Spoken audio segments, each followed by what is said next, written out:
Chapter 27, Anti-Hero's Secret. Wait, so they're not here? They're really gone? Asked Carlos. My mother, Evil Queen and Jafar? He tried to temper his relief at the news. As much as he had convinced himself he was ready to stand up to his mother like Mal had done to hers, he was more than happy for the respite.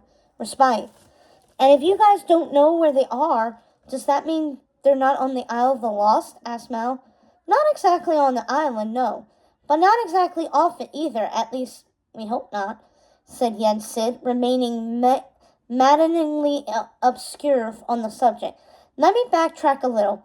It appears they vanished from the Isle of the Lost soon after Maleficent broke the dome open. But no one knows for sure. People panicked when they saw Maleficent turn into a lizard. They feared that Auradon would seek revenge on the island. In the chaos and breakdown that ensued, it was hard to notice anything out of the ordinary, since everything was out of the ordinary, especially with the goblin embargo. No one thought it strange that Jafar didn't open up shop for a while, as he was often irregular in his habits, and Evil Queen and Cruella de Vil mostly keep to themselves.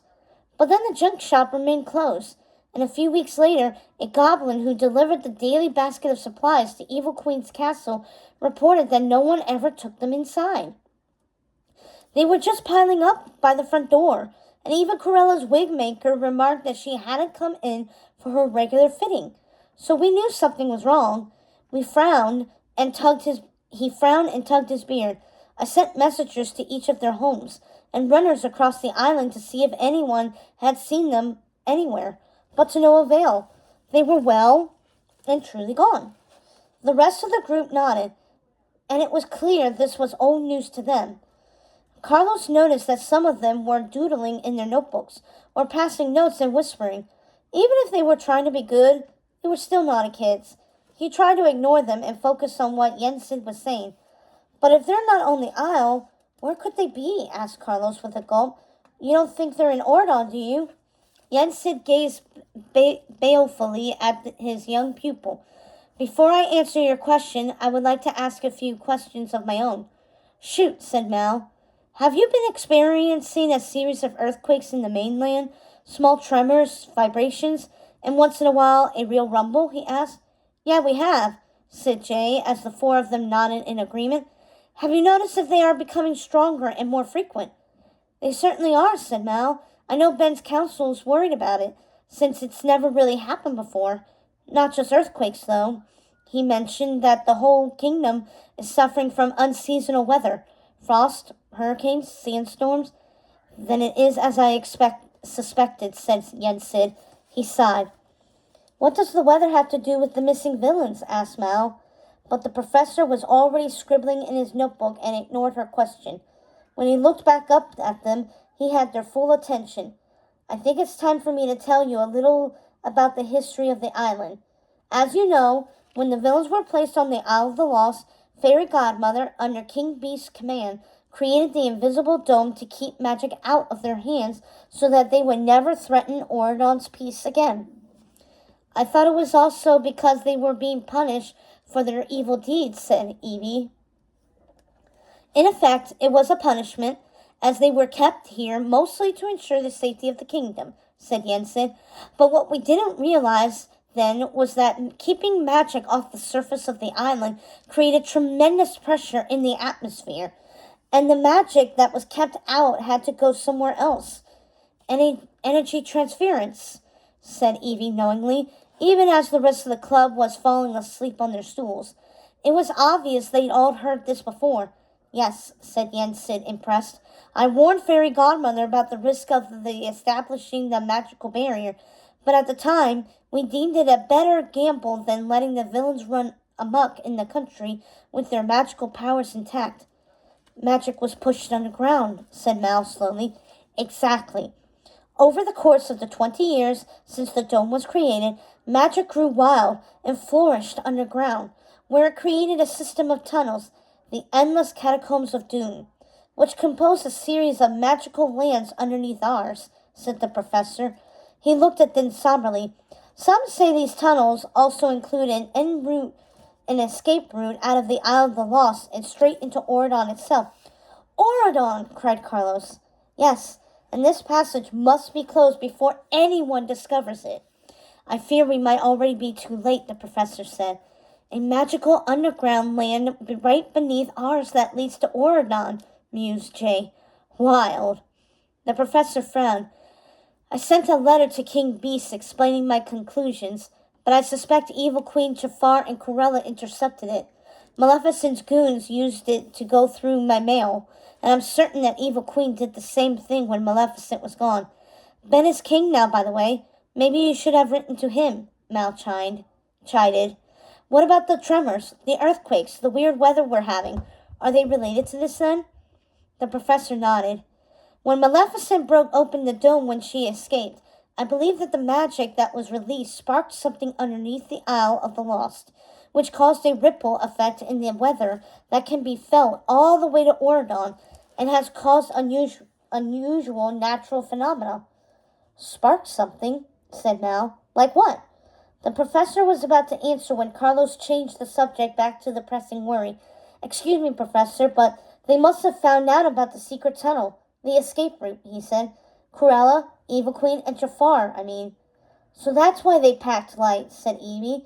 They thought they'd be in Oradon soon, where Cruella could buy new furs and my mother could get her hands on this season's cosmetics. And Jafar probably thought he could fetch Iago back as soon as they took over Oradon. But if they're in Oradon, someone would have reported them by now, said Jay. I can't exactly see them blending in with the locals. No, I don't believe they are in Oradon, said Yen Sid. They were headed there, most likely, but no, they are not there yet. But you said they're not in the Isle of the Lost either, said Carlos. He startled when Evie suddenly straightened in her chair. The magic mirror, she cried. That's why the mirror couldn't find them. Mal, remember how we were wondering if they were using some kind of powerful magic to hide themselves? And we were right. Sort of. There was powerful magic, but not the way we thought. Yen Sid looked pleased. Were you ever in my class? He asked. You have an extraordinary talent for logic. Evie flushed happily in the compliment. Thanks, Professor. Jay looked around the table. So where are they exactly? I don't know. I don't follow.